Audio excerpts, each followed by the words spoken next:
Good morning dear student. हमारा आज का टॉपिक है कम्युनिकेशन प्रोसेस यानी संदेश वाहन की प्रक्रिया।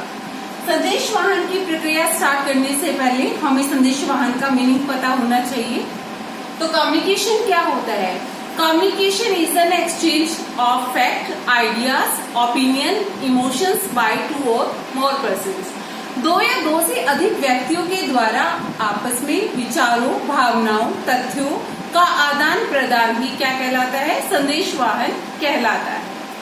अब हम अगर किसी भी पर्सन को कोई भी मैसेज कम्युनिकेट करना चाहते हैं, किसी को अपनी कोई बात कहना चाहते हैं, तो उसके लिए हमें एक प्रॉपर प्रोसेस को फॉलो करना पड़ता है और उस प्रोसेस के कुछ स्टेप होते हैं, हमें उन स्टेप्स को एज इट इज फॉलो करना पड़ता है। क्योंकि प्रोसेस चाहे किसी भी टॉपिक की हो, तो प्रोसेस के जो स्टेप होते हैं वो सीक्वेंस में होते हैं।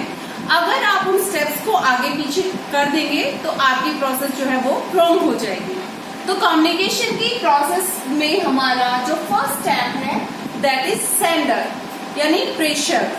प्रेषक वह व्यक्ति होता है जो दूसरे व्यक्ति को अपना मैसेज कम्युनिकेट करना चाहता है, जो अपनी बात को दूसरे व्यक्ति तक पहुंचाना चाहता है, उसे प्रेषक कहेंगे। जब तक एक पर्सन अपनी बात को किसी तक कहना ही नहीं चाहता है तो वहां पर कम्युनिकेशन हो ही नहीं सकता।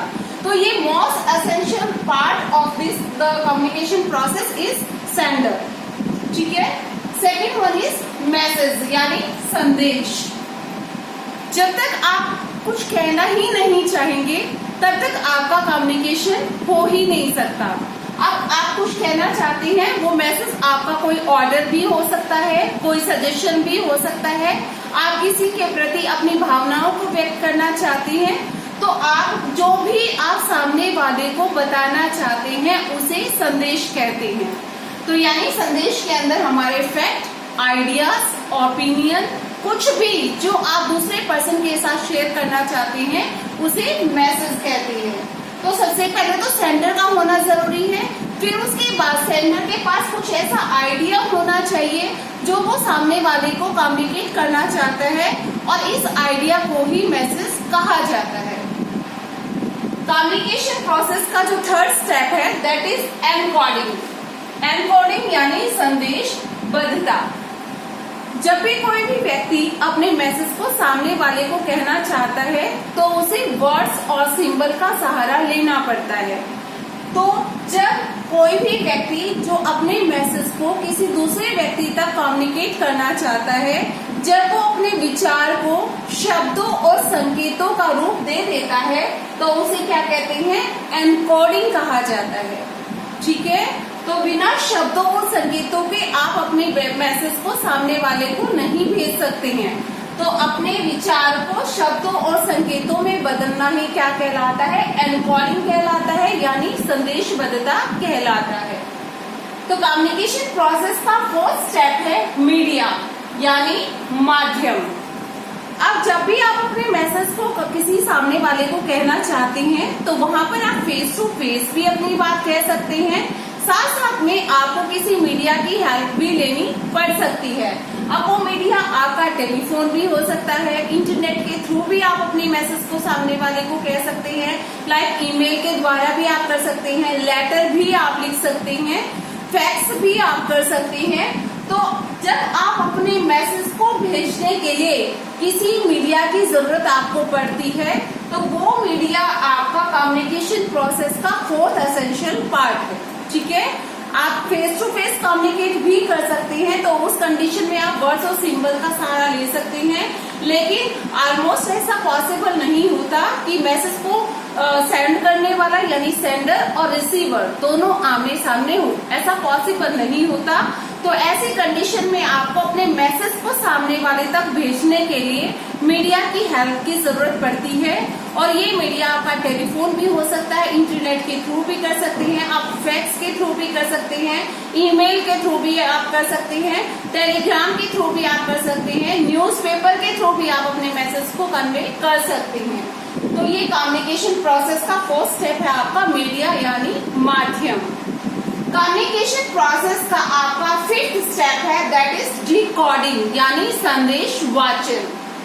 डिकोडिंग अब जो सामने वाला है, आपने अपने मैसेज को वर्ड्स और सिंबल्स की फॉर्म में सामने वाले तक कम्युनिकेट किया। अब रिकॉर्डिंग जो इसके स्टेप के अंदर जो है, वर्ड्स और सिंबल को दोबारा, जो आपने मैसेज को कम्युनिकेट करने के लिए जिन वर्ड्स और सिंबल का आपने यूज किया था, उन वर्ड्स और सिंबल को दोबारा विचार में, दोबारा आइडिया में कन्वर्ट किया जाता है। और ये डिकोडिंग का जो काम है, ये आपका रिसीवर करता है, मैसेज को प्राप्त करने वाला करता है। सेंडर ने क्या किया था, अपने विचार और भावना को वर्ड्स और सिंबल का यूज करते हुए मीडिया के थ्रू रिसीवर तक पहुंचाया था। रिसीवर जो है वो मैसेज को रिसीव करके दोबारा से उन वर्ड्स और सिंबल को विचार में कन्वर्ट करता है और आपके मैसेज का मीनिंग निकालने की कोशिश करता है कि आप उसे क्या समझाना चाहते हैं, और वो अपने हिसाब से उस मैसेज के अर्थ को समझने की कोशिश करता है। तो ये है आपका डिकोडिंग। कम्युनिकेशन प्रोसेस का 6th स्टेप है, दैट इज रिसीवर, यानी प्राप्तकर्ता। प्राप्तकर्ता वो व्यक्ति होता है जो मैसेज को रिसीव करता है, यानी सेंडर जिस पर्सन को अपने मैसेज को सेंड करना चाहता है, और जो पर्सन उसे रिसीव करेगा उसे आप कहते हैं प्राप्तकर्ता। अब सिर्फ अगर कम्युनिकेशन प्रोसेस के अंदर अगर आपका सेंडर है, रिसीवर नहीं है, यानी आप अपनी बात को, कहने वाला तो बात कह रहा है लेकिन उस बात को सुनने वाला नहीं है, तो वहां पर कम्युनिकेशन प्रोसेस जो है वो पॉसिबल नहीं है। तो रिसीवर के बिना कम्युनिकेशन प्रोसेस बिल्कुल यूजलेस है। तो रिसीवर का होना कम्युनिकेशन के लिए बहुत ही ज्यादा जरूरी है। अब हमारा कम्युनिकेशन प्रोसेस का लास्ट और मोस्ट इम्पोर्टेंट स्टेप है फीडबैक, यानी प्रतिपुष्टि। अब इस फीडबैक वाले स्टेप के अंदर सेंडर ने अपना मैसेज जो है रिसीवर तक पहुंचा दिया था। अब जो है रिसीवर से वो ये जानना चाहता है, यानी सेंडर ये जानना चाहता है, क्या रिसीवर ने उसके मैसेज को उसी सेंस में समझा जिस सेंस में सेंडर उसे समझाना चाहता था। अगर रिसीवर ने सेंडर की बात को उसी सेंस में नहीं समझा जिस सेंस में सेंडर समझाना चाहता है, तो ऐसी कंडीशन में कम्युनिकेशन प्रोसेस है वो यूजलेस हो जाएगी। तो फीडबैक के अंदर जो है सेंडर जो है रिसीवर का रिस्पॉन्स जानना चाहता है कि उसने क्या उस मैसेज को उसी तरीके से समझ लिया है जिस तरीके से वो उसे समझाना चाहता है।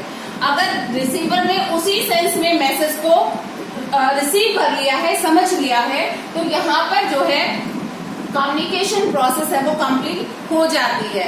लेकिन अगर रिसीवर ने मैसेज को उसी सेंस में नहीं समझा है जिस सेंस में सेंडर सेंड करना चाहता है, तो वहां पर क्या होगा, सेंडर फाइंड आउट करेगा। फीडबैक लेने के बाद सेंडर फाइंड आउट करेगा कि कहाँ पर प्रॉब्लम क्रिएट हुई है, कहाँ पर क्या वजह रही जिसकी वजह से रिसीवर ने मैसेज को उसी सेंस में नहीं समझा है जिस सेंस में सेंडर पहुंचाना चाहता है।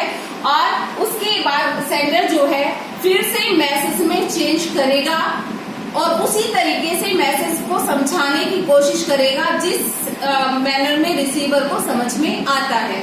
तो इस तरह से फिर से जो है सेंडर रिसीवर का फीडबैक लेकर सेंडर मैसेज को चेंज करेगा, फिर से यही कम्युनिकेशन प्रोसेस जो है फिर से रीस्टार्ट हो जाएगी।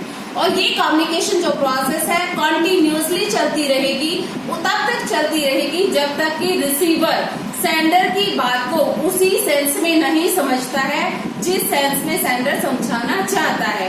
इसी वजह से ही कम्युनिकेशन को जो है कॉन्टिन्यूअस प्रोसेस यानी लगातार चलने वाली प्रक्रिया कहा जाता है।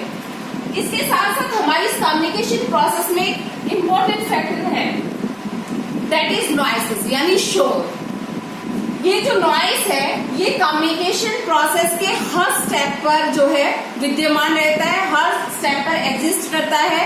रीजन क्या है, चाहे सेंडर से मैसेज भेजने की बात कहें, चाहे मीडिया की हेल्प लेने की बात कहें, या रिसीवर के द्वारा मैसेज को रिसीव करने की बात कहें, हर स्टेप पर जो है डिस्टर्बेंस हो सकती है जिसकी वजह से कम्युनिकेशन का मीनिंग ही चेंज हो सकता है।